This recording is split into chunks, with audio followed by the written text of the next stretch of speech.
మీ అందరూ నర్సీపట్నం మున్సిపాలిటీ పనిచేస్తున్న వాలంటీర్లా? ఇప్పుడు ఎంతమంది మీకు ఎందుకు వరుసగా అంతమంది రాజీనామా చేస్తున్నారు?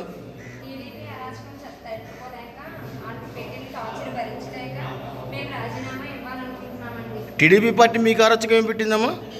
మేము ఎవరితో మాట్లాడినా సరే మేము పార్టీ పరంగా మాట్లాడుతున్నాం అనుకుని ఫోటోలు తీసి మమ్మల్ని టార్చర్ పెడుతూ ఉన్నారు, ఇబ్బంది పెడుతున్నారు సార్. మేము అది తట్టుకోలేక భరించలేక ఇచ్చేస్తున్నాం సార్. అంటే ఎటువంటి ఏ రకమైన టార్చర్ పెడుతున్నారు? ఏంటంటే మేము ఇప్పుడు వార్డులోకి వెళ్తాం, నేను ఆ వార్డే నాది ఆ క్లస్టరే, ఆ క్లస్టర్కి వెళ్తున్నాము. వాళ్ళతో మాట్లాడుతుంటే నువ్వేంటి పార్టీ పరంగా మాట్లాడుతున్నావా, పార్టీ నుంచి నీకు అమౌంట్ ఇచ్చారా, ఆ అమౌంట్ నువ్వు పంచుతున్నావా ఏంటి అలాగా?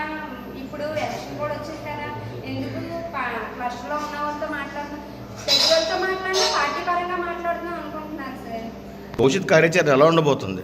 నువ్వు చెప్పమ్మా, ఏం చేయబోతున్నారు? నెక్స్ట్ ఏం చేయబోతున్నారు? అంటే రాజీనామా చేశారు, రాజీనామా చేసాక మీరు ఏం చేయబోతున్నారు? ఏంటమ్మా? జగన్మోహన్ రెడ్డి గారి కోసం మేము మళ్ళీ వాలంటీర్గా రావాలని, జగన్మోహన్ రెడ్డి గారి కోసం మేము ఇంకెవరికి భయపడవలసిన అవసరం లేదండి. ఇప్పటి వరకు అయితే మాకు భయం ఉండేది, ఇప్పుడు మాకు మేమైతే కేవలం జగన్మోహన్ రెడ్డి గారి కోసం పనిచేయడానికే రాజీనామా ఇస్తున్నామండి. అంటే నెక్స్ట్ మీరు ప్రచారంలోకి వెళ్తారా? ప్రచారం చేస్తాము, జగన్మోహన్ రెడ్డి గారిని గెలిపిస్తాము, మళ్ళీ మేము వాలంటీర్లుగా చేస్తాము. అంటే ఎక్కడెక్కడ ఎలాంటి ప్రచారం చేయబోతున్నారు మీరు? ఎలాంటి ప్రచారం చేయబోతున్నారు? ఎలాంటి ప్రచారం చేయబోతున్నారమ్మా మీరు? ఎలాంటి ప్రచారం చేయబోతున్నామంటే ఆయన ఇచ్చిన పథకాల కోసం మేము చెప్తామండి. దాన్నే మళ్ళీ వాళ్ళకి ఒకసారి వివరించాలని మేము ప్రజల్లోకి మంచి మార్గాన్ని తీసుకెళ్లాలని అనుకుంటున్నాం. వారికి కూడా తెలుసు జగన్మోహన్ రెడ్డి గారు ఏ మంచి చేశారో అనేది ప్రజలకి కూడా తెలుసు. ఆ తెలిసిన విషయాన్నే మేము మళ్ళీ గుర్తు చేయడానికి, జగన్మోహన్ రెడ్డి గారి కోసం చెప్పడానికి మేము రాజీనామా చేసి ప్రచారం చేయడానికి వెళ్దామని రాజీనామా. ఇప్పుడు మున్సిపాలిటీలో 290 వాలంటీర్లు రాజీనామా చేశారా?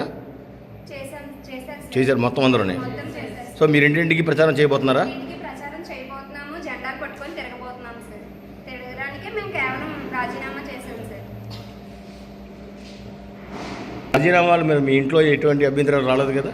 మా ఇంట్లో ఎటువంటి అభ్యంతరాలు వచ్చినా సరే జగన్మోహన్ రెడ్డి గారి కోసం నిలబడతాం సార్ మేము. మామూలుగా చాలా మ్యారీడ్ ఉమెన్ ఉన్నారు, దీంట్లో మ్యారీడ్ ఉమెన్ ఎవరు? Okay, married women. మరి మీ హస్బెండ్స్ కానీ ఎవరు అబ్జెక్షన్ చేయరా ప్రచారానికి వెళ్తే? జగన్మోహన్ రెడ్డి గారు మాకు వాలంటీర్ ఇవ్వలేదు, ఆయన మా మీద ఉన్నటువంటి నమ్మకానికి ఇచ్చారు కాబట్టి ఆయన కొరకు పనిచేయడానికి మేము అందరం కూడా ఇష్టపడుతున్నాం. మీరు ప్రచారానికి వెళ్తారా? Right, thank you.